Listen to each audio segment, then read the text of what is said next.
What's up, guys? Donovan here. We're here at Andrew Seale's house, and we're just gonna do a little bit more talking about what we're gonna be doing with the band and all that, how we're gonna get ourselves started. We've been here for about an hour or so, just talking about it, just also getting a feel about what we want to do, what we want to get ourselves started with. And I also wanted to take this opportunity to also introduce Andrew to you guys, so if you'll give me the camera. There you go. We'll get to that. What's up, guys? My name's Andrew. You can call me Seale, or if you want to, you can even call me Cheeseburger. Anyway, there will be a story behind that. So yeah, we'll get to that story later because it's a funny one. But right now we're just kind of going over the basics. Again, I'm Andrew. As you can see, I'm on the bass, and I've been playing the bass for probably almost 2 months now, so I'm still a beginner. So if you hear me playing and you think I suck, be gentle.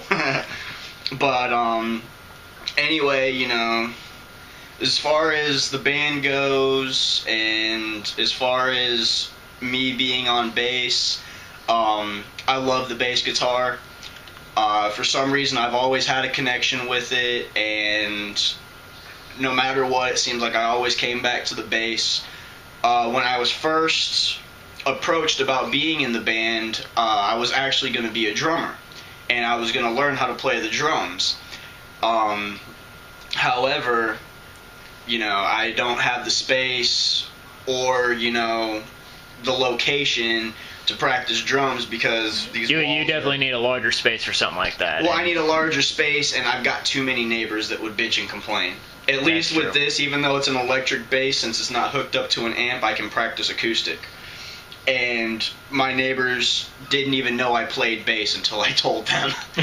But anyway, to be honest, it's kind of hard to say what truly drew me to the bass, because it seems like every single time that I've come back to it, it's just a connection. I look at the bass and I'm just like, this is badass. Exactly. Like I can't get away from it.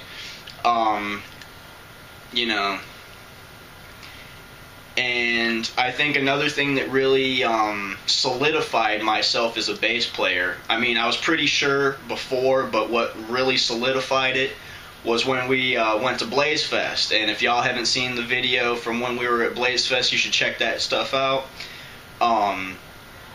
Anyway, I met a lot of bass players that day, and I actually got 2 guitar picks from bass players. Like the first one, caught in midair. No, the first one I didn't. The second one I caught. Second one you caught in midair. Okay. The first one I had to scavenge for because it was the first act at Blaze Fest. It was Shallow Side, and as you can see, I'm representing Shallow Side, and then of course you got the SS on the other side.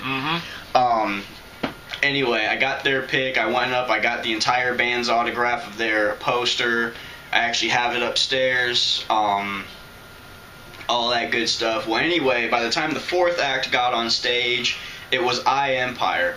And when they were first walking out and getting set up, I looked right at the bass player, and to my awe, like my jaw dropped, because I looked up. He's this, big, stout dude, just very confident, all black bass with neon green bass guitar strings. And I just remember thinking, oh my God. And that man looked and if you don't even believe us, you can check out my I Empire video that I posted on YouTube already. It's you'll be able to see what he's talking about there, and it is really, really awesome. Yeah, it's some badass stuff, and like he said, you're gonna have to check it out, because my words they don't even begin to describe how badass it was. And granted, you may not care, but to me, I thought it was the shit. So why don't you mention that little description you gave about when you saw Almost Kings? So you remember that? I'll get to Almost Kings in just 1 second. I still got to formulate it, and I also want to wrap this part up.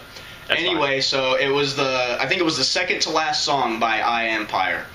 And I'm just sitting there, and all eyes are on him, because that entire day I was studying bass players. I was looking at their transitions, how they did their pull-offs, and how, just pretty much everything. I was eyeballing what they were doing, and the bass player looks out, and I kid you not, I'm just up there, I'm like, My face is red. I'm yelling, I'm shouting. He looks out, he points at me like this and says, "You! Yeah, you want some more?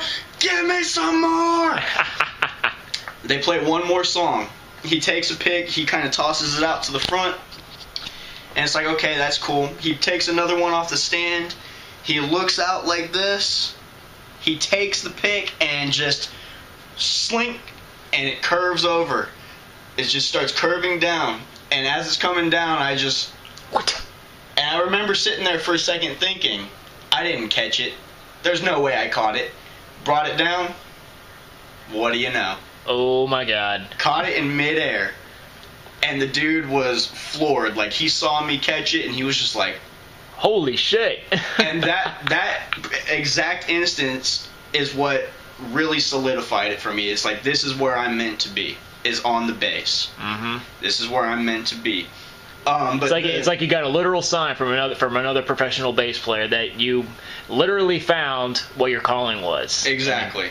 And I know a lot of people don't even look for something like that, but you found it, and that's and that's really up in your alley. Oh, absolutely. And that's what made it even more special, was the fact that the 2 guitar picks that I got at Blaze Fest were from bass players. Uh-huh. And it was a shame that I didn't get to meet the bass player from Empire. However, I at least have a piece of him. He has a small piece of me, whether he realizes it or not. But anyway, but kind of on the note that Don brought up just a minute ago, I went to go see who was it? I went to go see Rehab. That's in right. Club LA. And for those of you who don't know who Rehab is, if you know the Bartender song, that's Rehab. But the band that opened for them was called Almost Kings, and they're from Atlanta, Georgia. And the bass player, he was rocking a 5-string, and I was like, okay, that's pretty badass. Now, when I saw him performing, just his energy, his presence, the fact that he was just, shredding on the bass. And the thing is, he wasn't even using a pick. He was finger plucking. Finger plucking with a 5-string bass. He was jumping around. He was doing this, doing that. You can hear his bass above pretty much everything, with the exception of the drums. But I mean, you could hear his riffs. You can hear his power plays. You could hear every note fluently and clearly. And I thought it was actually really funny how, in the middle of one song, he had a lit cigarette and he's sitting there and he's smoking, he's just, and then just, and then I'd say he probably had about this much cigarette left. He takes it, flicks it to the side, and as he's blowing smoke out, he gets up on the microphone to do his backup vocals, and you just hear a boom. And I was just like, you've got to be shitting me, man. Oh, yeah. I mean, granted, it's, he's not exactly, like, the inspiration or the reason why I go out and play bass, but he is a reminder. He is a piece of it. He's not the entire thing, but he is a piece of it. And I've just, even 3 years ago, before I even had any, possibility of being in a band or being on bass, I always thought to myself, bass. Whenever I pictured myself on stage, I was playing a bass. Whenever, we went to the music store last summer when Loe was, hanging out with us and all that good stuff, that was when I was thinking, okay, maybe I should just learn how to play the bass. But the thing that got me thinking about doing drums was that they said if you bought a drum set, you got free lessons for life. However, like I said before, I don't have the space nor the location to do it. But that was even better because, again, like I said, the bass is my calling. It's my stuff. And like I said, I'm still practicing, and I'm still a fledgling, so to speak. But this is a little bit of what I've got so far. Get on this side. There we go.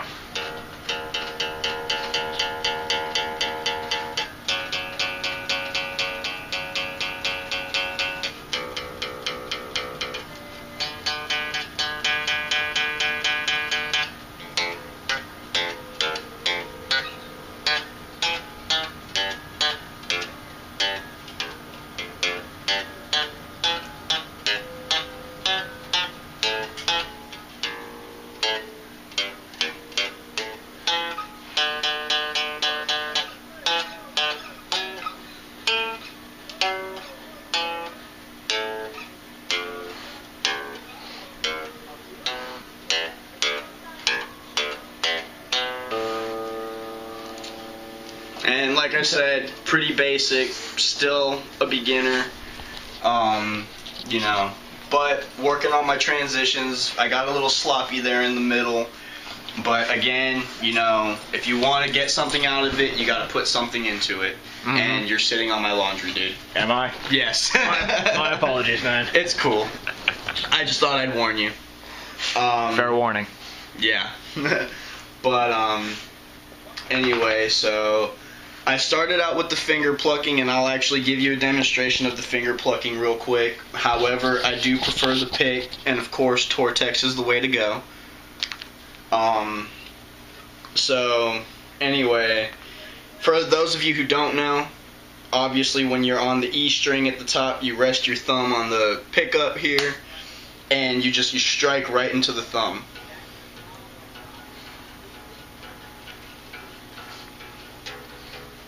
From the way how I see it, it's kind of like a different way of snapping your fingers. Oh yeah. We could remake Little John Snap Your Fingers.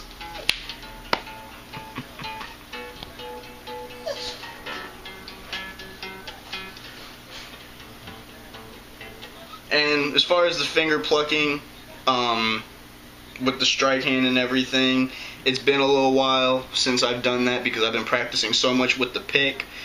But I'd say I'm more comfortable with the pick because, as you saw, when I'm trying to move to the different strings and I'm trying to, you know, strike it and everything, it gets sloppy. You have to move your hand and you have to do this. Whereas with the pick, I can just rest my hand right back here, and all I have to do is adjust my wrist. So, for instance, we're going to play a G note, and we're just going to go down the strings.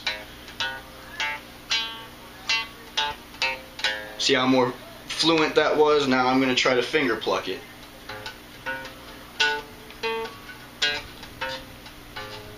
A little bit slower, a little bit sloppier, but then again, it's just that I'm comfortable with the pick. There are people who are more comfortable with finger plucking, and there are even some people who would use a finger pick, where they would have their index finger out and then they would just pluck from the fretboard. But I'm not gonna do that. But yeah, so I mean, is it a little bit more painful when you do it like that, or? What, or is it just finger picking? Well, yeah, if you just do it. It's not really even painful because I mean you can even finger pick without a finger pick because it's essentially this. I see, yeah. It's not really painful. It's just an extra piece. It's extra weight on your finger, and you know. Just a little something extra that doesn't really need to be done. If you're going for a particular sound, then yeah, you would go with the finger pick, but it's very different because, like, even for instance, listen to me finger pluck this E string. You see how it's a little bit more dampened, it's a little bit lower pitched. Now we're going to go with the pick and you're going to hear the difference. Oh, I definitely hear the difference there. So it's really all about the sound that you're going for. But, I mean, like I said, you can finger pick like that. But that's also considered a pull-off because you put, like, I'll finger pluck this real quick, and then you just pull your finger off the string. And where are my manners? How can I not introduce you to my bass? This is my bass. Did you actually think of a name for her yet? Her name is Selena Kyle. Selena Kyle. And for those of you who do not know who Selena Kyle is, that is Catwoman's real name in the Batman comic books. I was going to go with Harley Quinn, but that's just too cliche. And plus Catwoman... I agree. And plus Catwoman, she's a fine dime if I do say so myself. I agree. And every once in a while you will hear a southern accent from me, so it's all good. You can always consider that your gimmick. I'm just a good old boy. Yep. Sipping whiskey, smoking weed down by the creek. Sounds like hell yeah to me. It is hell yeah. Exactly, yes. It's hell of a time by hell yeah. Yep. But yeah, so this is Selena Kyle. Just call her Selena, of course. So let me give a zoom in on that. All right. Go up and down. And the ironic thing about this look at that fine body. Well, thank you kindly, sir. You can look, just do not touch. Thank you. But it's funny because there's a funny story behind this bass. Is that when like when I was getting serious about looking for a bass and wanting to get one and getting started, I was actually at a friend of mine's birthday party, and we happened to be hanging out up in his room, and I saw this bass hanging up on the wall. It had no strings on it whatsoever, and I asked him, I was like, dude, are you ever going to play that bass again? He's like, probably not. Why, are you looking to buy it? And I said, hell yeah. Like, if you're willing to sell it, and if you don't want it anymore, then I will buy it. And I'm thinking that I'm only going to get this stringless guitar, and I was like, you know what? I'm willing to pay $50 for it, even if I just get the guitar. The dude said, and I even asked him, I was like, well, how much do you want for it? He was like, dude, I'll give it to you for $20. And I was like, hell yeah, dude, that's badass. I have $20 on me right now as it is. And so I gave him $20 for it. He was like, dude, I'll even throw in the cord and the amp. Got a very lucky deal. I mean, well, and for a starter bass like this, it's very fortunate, and that's another thing that it was like a sign or like a calling saying, this is what you need to be doing. You know, no matter how far it takes you, this is what you need to be doing. But like I said, you know, it didn't have strings on it, and the only concern about that is that now, and I don't know how long the strings were off of it, was because you need the tension from the strings, and when you're replacing them, it's very important to remove them one at a time. So like, for instance, if I'm replacing the E, I would take the E off and then replace the E. Then after I replace the E, I would do the same with the A, and then repeat with the D and end with the G, one at a time. Because without the tension from the strings up here on the neck, you'll actually begin to warp this. And what's fortunate about this bass is that you'll notice the curved neck, it curves back, and this means that I do not need a clamp up here on the actual head of the guitar where the tuners are. Mm-hmm. Because if it was a flat neck, you would actually see a clamp in between, more than likely, the D and the G string up here. And the reason why is because if it's a flat neck, you don't want the strings snapping out of place and either hitting someone and hurting them, or potentially damaging your bass beyond repair. So, but that's the thing, is that without the tension from the strings, you tend to warp the neck. And like, for instance, I'll go ahead and play a C note, but I'm not going to hit it next to the fret wire. You hear that buzzing? Mm-hmm. Like, even if I move down to the fret wire, you hear less buzzing, but the thing is, now that I've held it for a minute and it's buzzing even more, that's indication that the neck is warped. Which is unfortunate for me, but the fact that I still have a bass to practice with, and once I get enough money up to actually get a new bass guitar, get myself a decent bass amp, and, you know, even get me a stand and a case and everything, and I've already got picks, and picks are easy to replace. But anyway, so that's, you know, that's all, like, as an overall, what I have to say about the bass. So why don't you also give a, I mean, not to rush or anything, but Right. why don't you give like a brief description about what band you're influenced by, and say, I mean, that's kind of what I did in my video as well, and Right.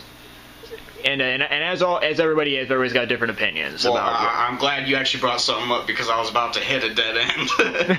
But yeah, you know, kind of like Don brought up, you know, he brought up his influences in his video interview and all that. It's kind of hard to say who all my influences are, because in general, music is what moves me, music is what keeps me going, and as long as I can enjoy it when I'm listening to it, it doesn't really matter. However,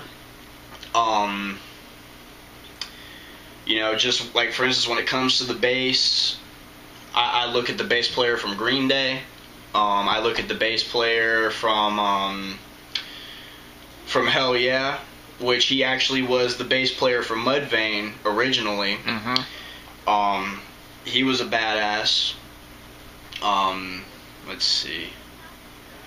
Kind of like I said, you know, the bass player from I Empire. Like, I had never even heard of them before Blaze Fest, but like when I saw him walk out with, you know, the black bass with the neon green strings, and then when I actually heard him play, it wasn't even just about the superficial values. It was actually about the fact that this motherfucker can rock his face off. And he can do a good job at the same time. As far as like overall influences, as far as music goes, you know, just like Don, I love me some Nickelback. I'm not as big a fan as he is, but I love me some Nickelback. Let's see. I love me some Papa Roach. I listen to... Shit. There's so much shit I listen to I can't even think of names. Five Finger Death Punch. Amen. Abso-fucking-lutely. You've got Theory of a Dead Man. Ooh, I love them. Oh, hell yeah. Of course, hell yeah. Hell yeah, yes. I was actually very, very surprised by Seven Dust.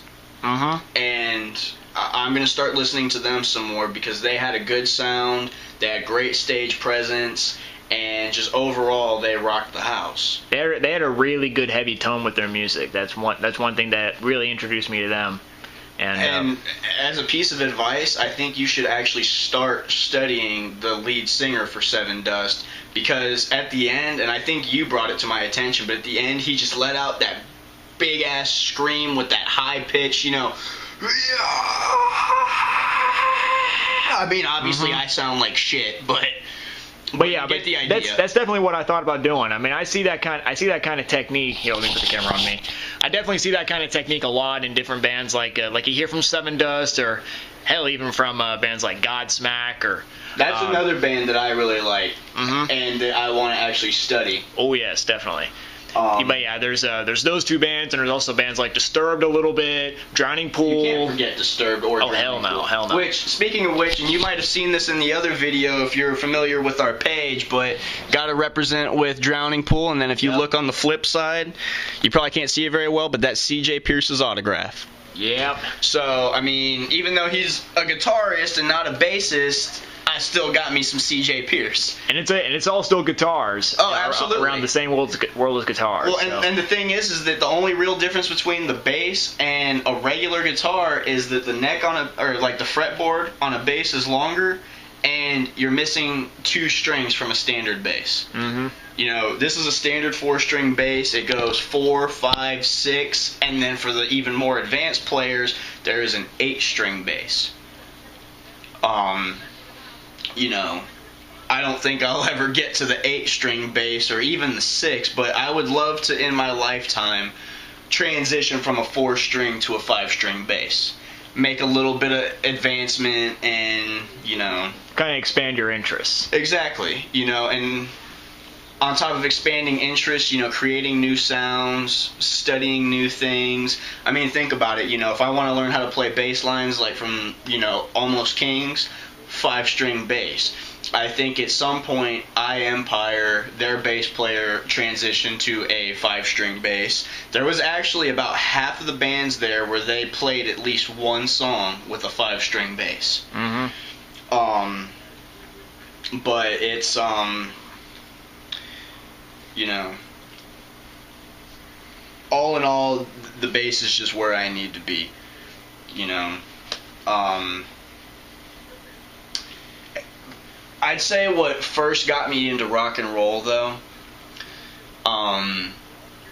that's kind of a tough one because I was kind of in and out of it my entire life. You know, different life experiences, you go through different things, and when you're going through different things, you tend to listen to different things, whether it be music, people, or advice. Pretty much just everything. As long as you're not listening to that opera crap. You listen to opera crap. And you listen to Kids Bop. Kids Bop my ass. Come on. I'm just messing with you, man. Yeah, that's good. But as far as what, like, enthralled me in rock and roll, I would say I would say it was around the time that I hit high school is when I truly started with rock music, and I was enthralled in it, and I was getting an idea of what everything was, because, you know, I used to be a football player, and you may not believe me, but I was actually a running back. I was big, stout, and I could run people the fuck over. On top of the fact that even though I was technically considered small, I was a big block person. Like, I could block big. But anyway, what I used to do for practices and what I used to do for before games and everything is that I would put in my headphones, I would listen to Metallica, I would listen to Papa Roach, I would listen to Pantera, Black Sabbath, I used to listen to a little bit of Atreyu, 3 Days Grace. Atreyu, I love them. I mean, yeah, I would listen to certain rap songs, and I still listen to a little bit of rap. However, rock music is where I am. That's my comfort zone. You know, nowadays I'm into stuff like Aranda. Mm-hmm. Those guys are good. I've always kind of had a soft spot for Saving Abel. I wouldn't consider myself a fan, but I like me some Saving Abel. And to be quite honest, the best song. I'm so addicted to. But my favorite song they performed live at Blaze Fest was "Bringing Down the Giant." Oh yes. And you know, just pretty much all of Blaze Fest was amazing. You know, there was never a dull moment. You were having fun every which way you turned. Let's see.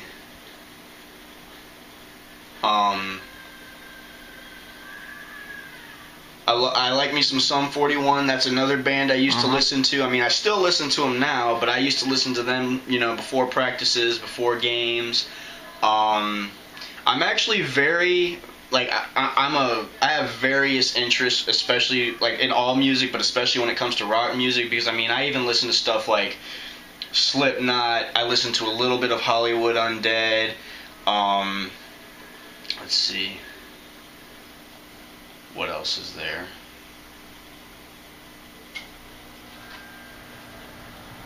So what about a little bit of Korn? Oh, you can't forget Korn, and I can't believe that I actually forgot Korn for a minute. Say I almost did myself. Let's see. I haven't listened to them for a while.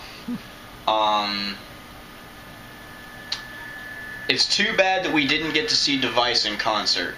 Yes. But it was actually somewhat of a blessing, because even though we missed seeing Device, and for those of you who don't know, that's Dave Draymond's new band,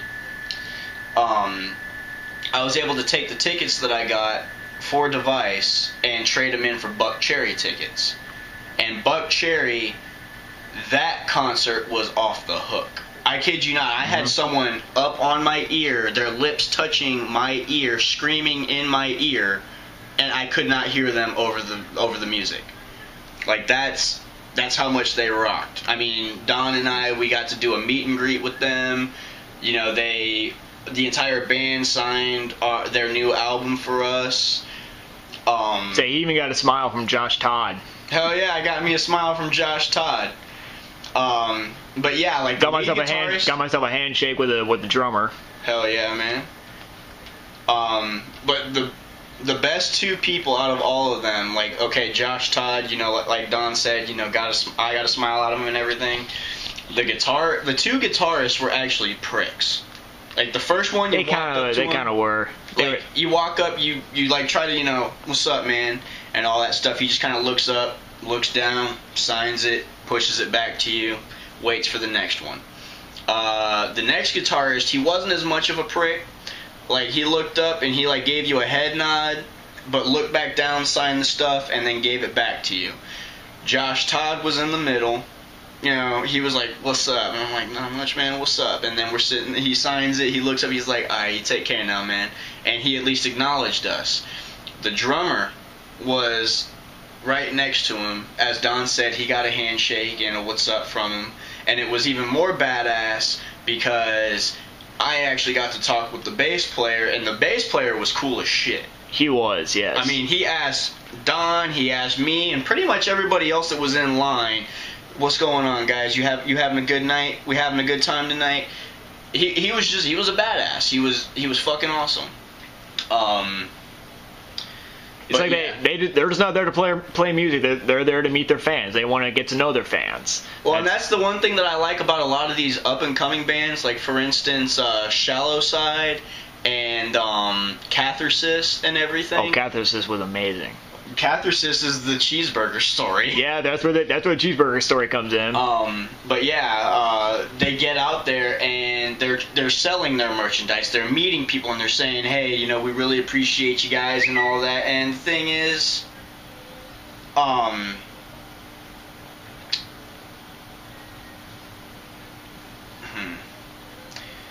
and the thing is, it's like, yeah, it may sound cliche and everything, but it's very true that a band is nothing without their fans. Exactly, yes. And it kind of reminds me of when the frontman for Saving Abel, when we saw them, he actually said that he used to work at Walmart. You remember that? No, actually, I don't remember that. Well, yeah, if you look at Blaze Fest Part 3 for Saving Abel, he will actually mention in there that he did in fact used to work at Walmart, but not because of their fans. Walmart actually sells their shit. So not only is he grateful for Walmart and all that, but he's happy that they actually sell Saving Abel's music. He's still getting a paycheck from them, and he's a rock star. Exactly my point. I mean, come on. Too bad for me. I work at Publix. That's a little different for me. They don't sell music or anything like that. But who knows? I mean, for all we know, there could be a DVD that we could always do. But another thing that I really love about my new job at Merlin's is that they don't play that 92.1 or that 96.5 bullshit on the radio. They're either playing 99.5, 103.1, or any other rock station.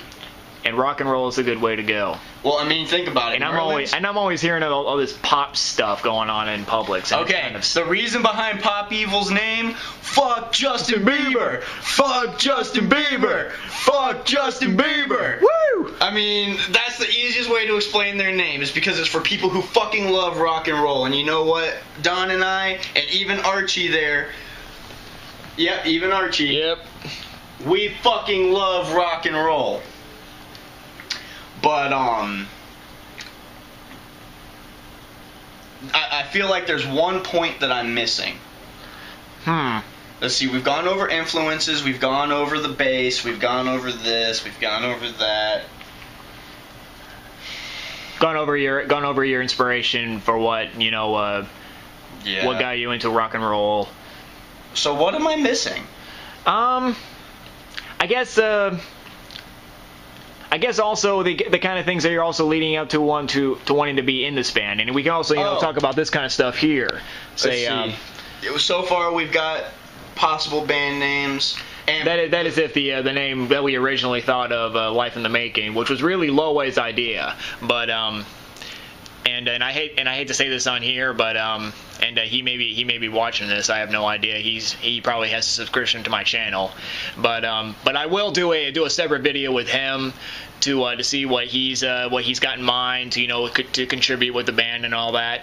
And there might be a slight change because as everything that we're doing right now is not definite. Everything that we're doing right now is just all rough drafts. I mean, you never just write one paper for school and that's it for you. You gotta think of a couple other ideas. You gotta erase some things. You gotta replace some things. You gotta start things over. And but that's basically in the stage that we are now, and we're just trying to get ourselves in the right mood for this. And so that's why we're just writing out rough drafts for different band names that we've written down already. What were some ideas that we've had already? So far we have Verbal Assault, the Kings of the Gulf Coast, the Renegades of the Gulf Coast, yeah, the Bullhorns, and Mental Assault. And now pretty much the two that I think that would be awesome for us, I've always thought were the Bullhorns and Mental Assault. I'm gonna have to kind of agree.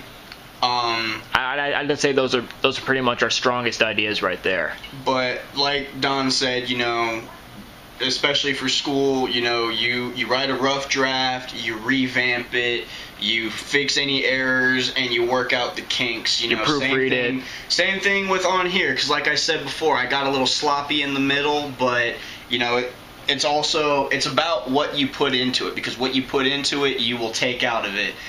And, I'm sorry to say, if you are watching this, Lil Way, and I actually kind of hope you take this as a motivator, but if you really want to play guitar, and if you really, and that's kind of what kills me, is that this was, your idea, it's your band name, and, you and I, and I'm pretty sure even Donovan, we've all been friends since freshman year of high school. Mm-hmm. And think about it, it's been 2 years since we've graduated, so we've known each other for, going on 6 years now. And, you talk about the guitar and all that, and you talk about wanting to learn it, but we need you to actually do it, man. I mean, come on, we love you, we want you to be a part of this, but you just, look, granted, like I said, I'm sloppy, I'm still learning, but you know what? This is not going to happen overnight. I'm doing it. I'm rocking that C note on an E string. That's the starter point for practice. And then look, I'm dropping it down to a G on a D note. And you heard the pause, you heard the sloppiness, but you know what? I'm doing it. Exactly.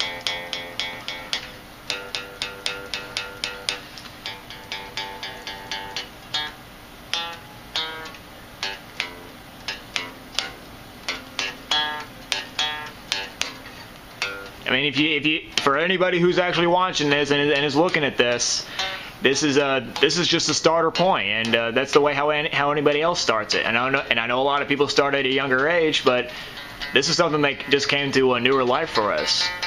And if you ask me, I really don't even care that much if we even get famous or even get huge. I just want to be able to do this because it's something that I love. Exactly. And the thing is that even with music, you should never stop working. Exactly. You should always be working. Now, granted, if certain things come to light, like for instance, there was one band. I don't remember exactly who it was. It was either Shallow Side or Catharsis, but they actually made a point to say that not even a month or two ago, we quit our jobs to come out on the road. That was 3 Years Hollow. 3 Years Hollow? That's who it was. Okay, yeah. Okay. So like Don said, it was 3 Years Hollow. They said that not even a month or two earlier, they quit their jobs to hit the road. Now that is a reason to do it, is because they actually had a chance to go out on the road, make some money, and tour. So that would be a reason to quit your job. However, if you're not getting anything like that, and there's actually a blessing about not getting famous when it comes to the music, is because too many people, when they become famous, they lose sight of the music. They lose sight of what is truly important. Now, the money, the fame, the fortune, the women, the booze, everything, all that looks... It all looks fun. It all looks, And I'm not gonna lie. Makes you feel like it may make you feel like you're God for a while, but that's the thing, is that eventually, no matter how godly you feel, people are gonna start hating you for that kind of thing. Well, they're not just gonna start hating you, but eventually you're gonna fall face first on the concrete, and then you're gonna see who your real friends are. You're gonna see what life is really like when you're not boozing up and shacking up with the ladies and just doing stupid shit. Because it's all fine and good. The women, of course, they're amazing.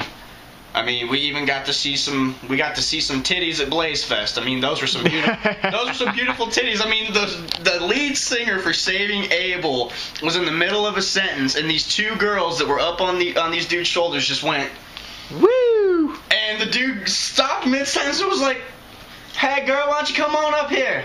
You see, all that's fine and good. Mm-hmm. But too bad Gonzo had to come out right after Saving Abel got off stage to ask everybody to keep everything clean. That kind of screwed up the moment, but that was their thing. But that's the thing, is that I can understand, because and for instance, the whole mosh pit thing, I would have been completely fine with the mosh pit. I would have actually probably gotten in on it, but Gonzo said, "Look, we're here for rock and roll, not to mess people up." Yeah, we need you guys to take care of each other out there. We're here to have a good time. you know, if you get caught moshing, bumping into people, doing this and that, you will get kicked out and you just might get arrested. And it's funny because police actually came out and detained a person that night for the same bullshit that they said not to do. But so that's the only thing that kind of ruined it for me when it came to Hell Yeah, was because I'm sitting there, I'm trying to listen to the music, and I'm trying to, you know, get into it. You know, I'm headbanging, I'm bobbing up and down, and I'm doing this, and I'm giving my devil horns and all that. But I mean, everyone just is trying to full on mosh, and I'm just like, dude, everybody want to go to fucking jail tonight? I mean, everybody was just too damn drunk at that point, which I don't mind people doing. It's just the way, it's just how hard and how well you're wanting to do it, and right.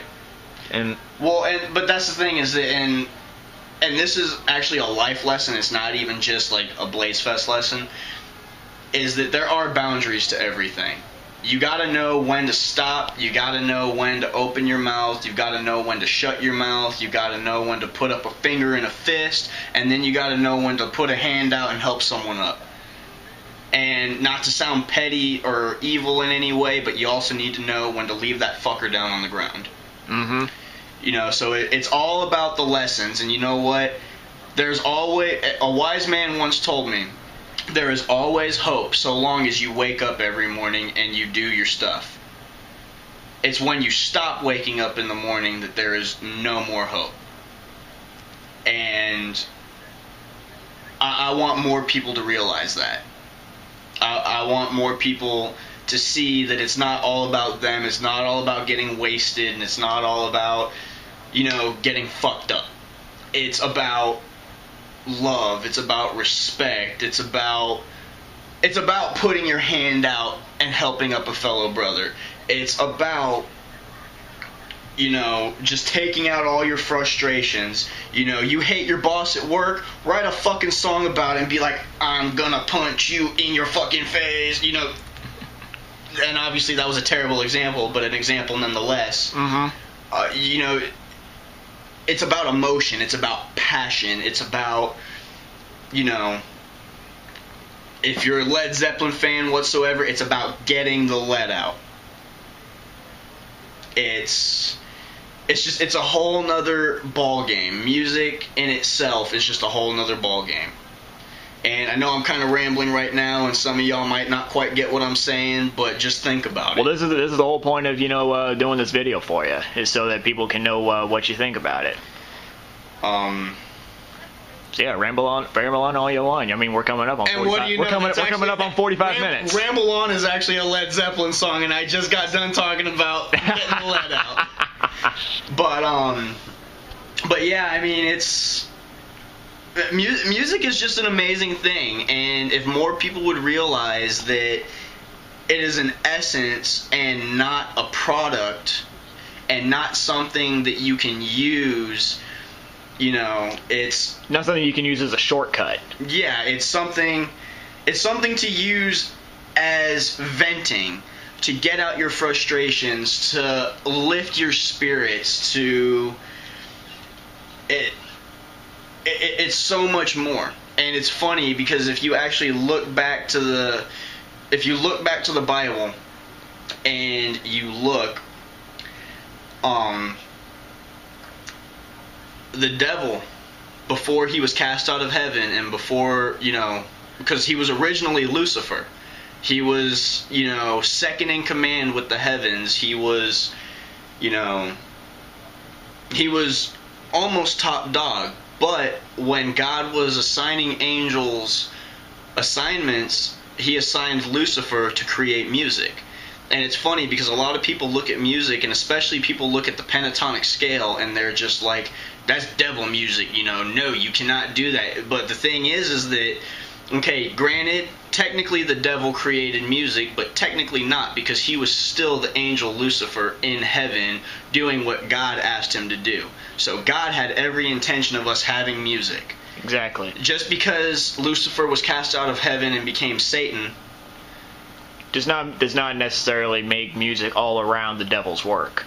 Exactly, because it was God's wish. So people need to look at music as a blessing, as a gift, as, I mean, just like God gave Adam Eve, he gave humanity music. He gave humanity an extra companion. Exactly. Because I tell you right now, when I'm by myself and I'm pissed off and I don't want to talk to anybody, I get on here, and even if I'm playing random riffs like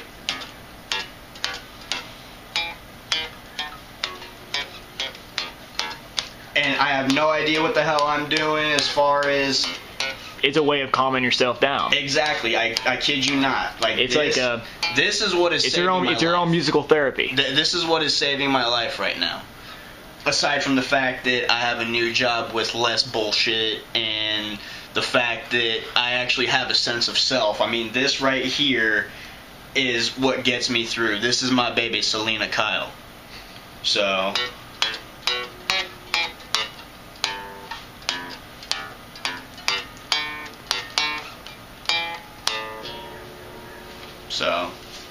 but anyway, anything else I need to cover? Anything else that you want to cover? Well, there were a couple things that I did want to cover myself. So you want to take the camera then? Yeah, I'll do it. Okay. But yeah, kind of like how he was saying, there's gonna be a lot of things going on with the way how things are starting, and the way how Andrew put it, I love the way how he put it. It's the way how people look at it. It's the way how people want to deal with it, and the way how I choose to deal with a lot of my different emotions and all that is through rock and roll. And kind of like with the like I was telling Andrew earlier, the idea that I had for a debut single for our band, and as I keep saying on and on and on and on again, that things are going to change. To say we may have a different idea for a debut single, but just my idea about a debut single was going through the feeling and also the awesome way of what it's like to be in the crowd of a rock and roll concert. But say, I mean, and I'm sure a lot of you guys have been to a lot of rock and roll concerts before. Say, me and Andrew, we've been to tons in the past couple months. Let's see, we've been to Daughtry with Three Doors Down. We've been to, like, I went to the Rehab concert. Unfortunately, Don wasn't there with me, but he was with me in spirit, so it's good enough. We went to the Shinedown 3 Days Grace concert featuring POD. We've seen Buck Cherry, we've seen Hinder, Charm City Devils, Girl on Fire, Acidic, who else am I missing? Aranda. Yeah. Aranda was actually with Daughtry and Three Doors Down, so that was a real treat. POD was with Shinedown 3 Days Grace. Yeah, I mentioned POD. Oh, did you? Yeah, but yeah, I mean, we've been to, just this year alone, we've been to so many concerts, and I mean, there are so many more that I want to go to, but you know, in due time. And I didn't mean to cut you off, Don. So no, it's fine. It's fine. Say, this is for the both of us. Hell yeah. But another thing that I want to mention is that I was talking to Andrew earlier about my singing and all that, and also the newfound thing that I want to try doing, that if we do in fact want to be either a 4-piece or a 5-piece band, there's a bigger chance right now that I will learn how to play rhythm guitar. Like right now at home, I've had this acoustic guitar for about 2.5 years now. That's how long I've had it. I got it for Christmas, and when I first got it, I played around with it. It was a little difficult for me at first, but I guess it was just the thought of rushing into it that kind of overwhelmed me, and that's why I haven't picked it up in about a year or so. But I'm beginning to think that if a lot of things start coming more to light, I might actually start picking up that guitar a lot more, and maybe take on the position of being both lead vocalist and also at occasional play a little guitar. And which also, with me being on bass guitar, I might also be doing backup vocals every once in a while. Continue. And I would encourage that 100%. I wouldn't want to be the only one doing vocals. I mean, heck, there are some drummers out there that do vocals. The drummer from Sum 41 used to do his entire lines. Mm-hmm. Like he wouldn't even just be like a just a backup, like a ooh. He would do full on lines. He would, yes. And another thing that I've also came to light when it came to my singing and all that, every time I try to do, like I mentioned in my video that I wanted to do a lot of screaming, sometimes kind of like I hear from Breaking Benjamin or from 3 Days Grace or heck, even from Five Finger Death Punch. I had a hard time trying to keep myself at a certain tone with my throat. And when I got to a certain point into it, I started to gag and cough a little bit, and it didn't feel good. So, and as I've mentioned before, Mountain Dew, that's my drink. I would sometimes within a couple days, all I would drink was Mountain Dew, and of course, they get me a little lightheaded by the end of that week, kind of like an alcohol hangover. But alcohol and ass. Okay, back to the topic. But basically what I'm going to start doing from now on is I'm going to start drinking a lot more water, trying to do a little bit more soothing for my throat, and maybe just do the occasional Mountain Dew. Maybe every 10 bottles of water I drink, that equals 1 Mountain Dew. 10 bottles of water. You do need sugar and carbohydrates, so. Well, yeah. So, and I'm also going to be doing the occasional Gatorade or Powerade or something like that, something that's got a little bit of more of a like a physical kick into it. Electrolytes. Yeah. And one idea that I also had, and this is one thing that kind of came into my idea for our debut single, was to try and, let's say, do a little bit of rapping. Like just earlier today, I was listening to the new song "Alone" by Falling in Reverse, and he's got some rapping, some screaming, and some regular singing into it, and the frontman for that band, Ronnie Rack, he's a real good vocalist. He really knows how to do his transitions in those ways. That's one thing I want to learn how to do and want to start practicing how to do. And it's going to be difficult, but as we continue on through this process, it's just wanting to have that feeling and wanting to be a part of the rock and roll universe. And as of right now, everybody's. I know when I'm at work, everybody's always asking me, "Have you seen this movie? Have you seen this TV show? Have you read this comic book? Have you been to a certain kind of event, or have you checked out this new product or anything like that?" I really have absolutely no idea what they're talking about. Not at all. I may know what movie they're talking about, but it's nothing that I'm interested in because I don't think much about movies anymore. I don't think that much about TV shows anymore. It's all about the music. It's all about the music for me. And, music is getting around to where that's the only thing that I know anymore. And, which is why the more I think about it, the more I just feel like that's probably what I'm meant to be involved in. That's kind of like how Andrew felt when he got his little calling by catching a guitar pick in the air from a bass player. And that gave him his calling that maybe he was destined to be a bass player. It was exhilarating. But yeah.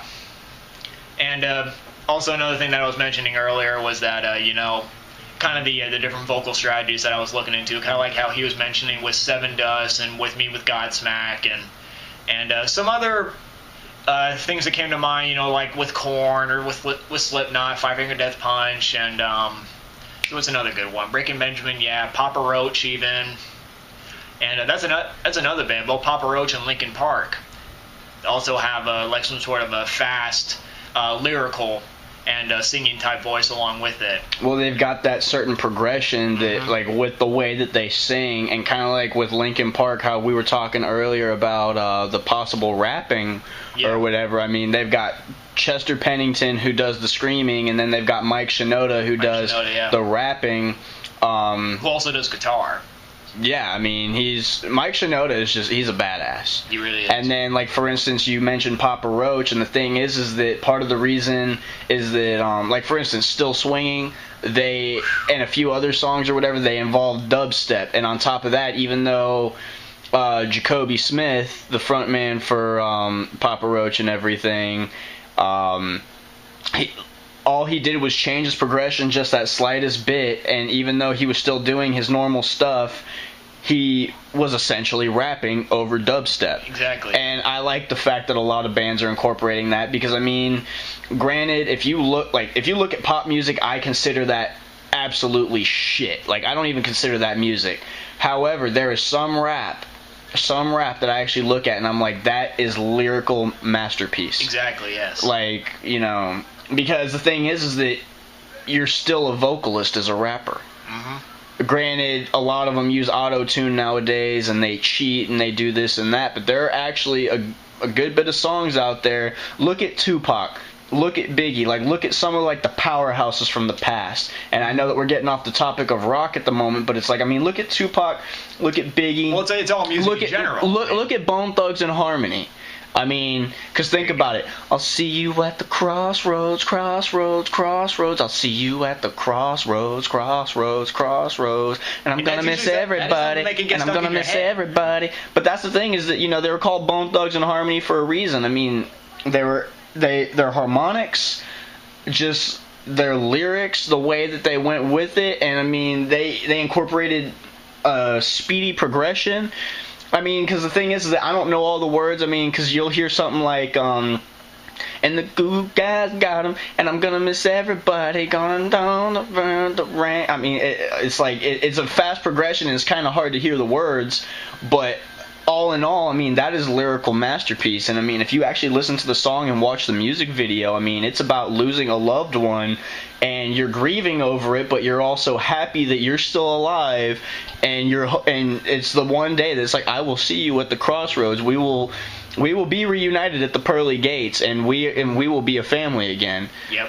I mean, and that's kind of the thing, is that like I said before, even though the devil created music, it was God's intention. And the thing is that part of the reason, and this is with interpretation and with theory, of course, that the reason why God wanted music to be created was because that is what essentially brings everyone together. It brings everyone together in a sense of, okay, this is good, we're tapping our foot, we're dancing around, we're banging our heads, throwing up a few of these, maybe even a couple of these with this. I mean, it's all about venting. It's all about emotion and passion, and kind of like Nickelback's song, when we stand together, that's the day that, that's the day that we truly feel bliss. That's the one day that we're always looking forward to once having. Exactly, because I mean, this dog-eat-dog world, man, it's killing me, and I just, humility. That is one of my favorite words, humility. Yes. And everyone needs a sense of it. I mean, it's okay to be confident. It's okay to have your cocky moments, but you have to keep your ego in check. But anyway, one topic that I've also wanted to talk about at one point is what have you always thought about, with body art? Tattoos, that kind of thing. You ever thought about something like that? I think it's actually pretty funny that Donovan brings that up, because I'm the kind of person, like, I'm not one of those ones that I want, like, to be decked out in sleeves and, like, a body shirt and, like, face tattoos and anything like that. But yeah, I mean, I love tattoos. Like, on Facebook, there's a page called Inked and Sexy. I mean, I look at pictures of tattooed people, and I'm just like, wow, that is amazing, because I love body art. I love art in general. And if you have a badass tattoo and it's visible, I'm just going to look at it, I'm going to admire it, and like just like music, it's an art form. And if more people would recognize art and actually be a part of it, and, what's the word I'm looking for? Promote it. Okay, maybe not necessarily promote it, but encourage it. And another thing about creativity is that that's actually what creates smarter people. Like, for instance, people who play instruments tend to be better at math because they already have to do math as far as their progression, because they're doing like a fourth note, two fourth notes and an eighth note, and you got to know how to count, you got to know how to transition, you got to know how to,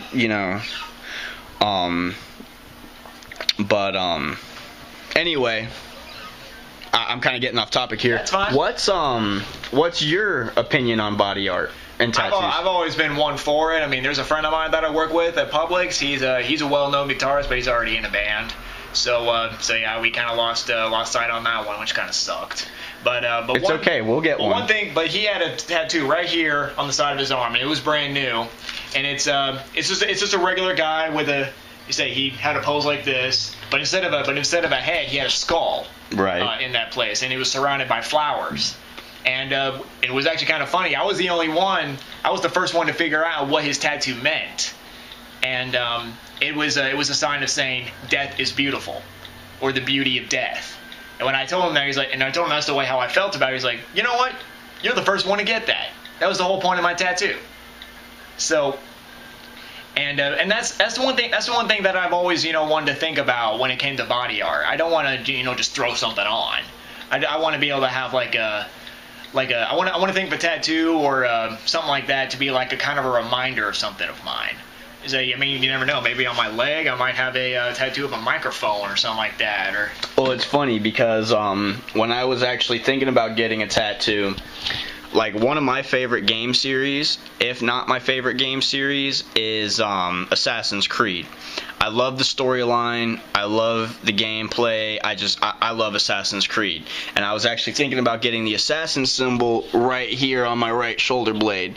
Obviously, as you can see, I do not have it, but that's kind of what I was thinking. And the thing about the assassin symbol is that it's not about vengeance, it's not about killing people, it's not about anything like that. It's about the fact that Don and I are the type of people that we will fight for our freedom. We will fight for the fact that we actually believe in something and that we're not just going to roll over and die because someone doesn't like it. Because it's about the fact that just because you don't agree with something, just because you don't agree with something doesn't mean that you have to hate the person. And there are too many people in the world that are like that. They're too close-minded, and they sit there and they get defensive because it's their way or no way at all. And the disadvantage to being like that is that it's like, okay, yeah, even though they don't agree with you, you have to be okay with it. However, the way that they're going to handle it is that they're going to look at you as an outcast or a freak or a misfit. But you know what? If that's the case, if we're the devil's rejects, then so fucking be it. Because you know what? We're our own fucking people. So, and again, I know I'm rambling a little bit and some of it may not seem like it fits, but like I said, just think about everything I say and just piece it together in the way that you would piece it and take from it what you will. And take not from it what you will. But,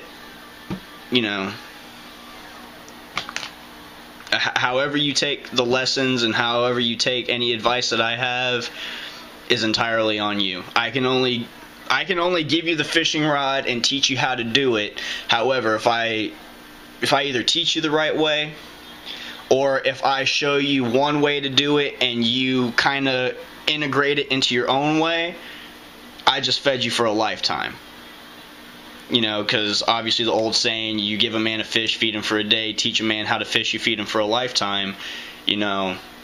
I can only give you advice. I can only give you what I think and what I know. Same with Don, and even same with you. I mean, the roles could be reversed right now. You could be the one talking into the camera right now to a bunch of people, and I could be the one watching you, and I could be learning something from you, for instance. Everybody's got their facts and their opinions, and it's the one thing that you're looking for in a lot of different artists, and that's one thing. That's one thing that I want a lot of people to look up to us for. I know for a fact that not a whole lot of people are going to love us, but there's always going to be haters. There will always be haters, and that is a scary thing to think about, but that's just the way how the world is. Well, and also, and even though I'm kind of regurgitating what he said and everything, one thing you've got to remember is that not everybody is going to like you. There will be people that, whether they want to hate you or not, there will be those who will. And usually if someone hates you, it's because they're jealous of you. So take what they say and do towards you with a grain of salt. And like I said, throw up one of these, and just say fuck off. Because that's all it takes. And if they really want to get a toot after that, knock their dick in the dirt. Amen. And I do want to bring up just one little point, and this will probably just wrap everything up. But in my process right now, I'm trying to I'm moving out of my parents' house, and I'm going to be trying to get an apartment of my own. And the one thing I want to be able to turn that apartment into is basically start it as like as my own little studio kind of. I'm gonna be I still haven't gotten the proper equipment and all that because I still don't even have the proper paycheck for that kind of thing. But in the long of maybe the next couple months, I might get another promotional raise, and we'll be able to reach myself closer to be able to start this dream that we have. And if there's one thing that I've learned about dreams is that don't just dream about it, actually do it. And the way how I'm going to start that is by moving out of my parents' house, starting my own life, and not only just that, start a studio in my own apartment, find an empty room that I probably won't even use it for, and use it just to devoting to this band. And of course probably a lot of times I'll have Andrew and Loway over, and whoever is going to be able to be in with this band. And as always, and that's kind of like how we're doing right now with Andrew. There's gonna be an intro video for those guys. And as soon as we find those people that are willing to be a part of this band, and I hope they're out there somewhere, because I know me and Andrew can't do this by ourselves. We could try, but it probably wouldn't work. It would fail. It would fail miserably. But say, Andrew, you have any last comments that you want to put through, or? Let's see. I mean, I've pretty much told you guys, essentially everything that I can tell you that comes to mind at this point. Although I do think it's a bit ironic that, Donovan brought up the whole, start doing something about your dream thing, because we were actually at a music store today, and on the box it actually said the quote, "Stop dreaming and start playing." And I think that's the best bit of advice there is, because, kind of like the point that we brought up earlier, is that everyone has a starting point. Everyone sucks the first time that they do something. And even now, like I said, I've been practicing for about a month, maybe 2 now, and I'm still sloppy, but I'm making progress and I'm doing something about it. And it's just, no matter what you do, it's about taking what you have, you put it in your hand, metaphorically of course, and you mold it into what you want it to be. And it's essentially, you take the bull by the horns and you have to wrestle that bitch down to the ground. Because that's the only way you're going to win in life, is by wrestling the bull down to the ground by the fucking horns. So, with any luck, that might be our new band name.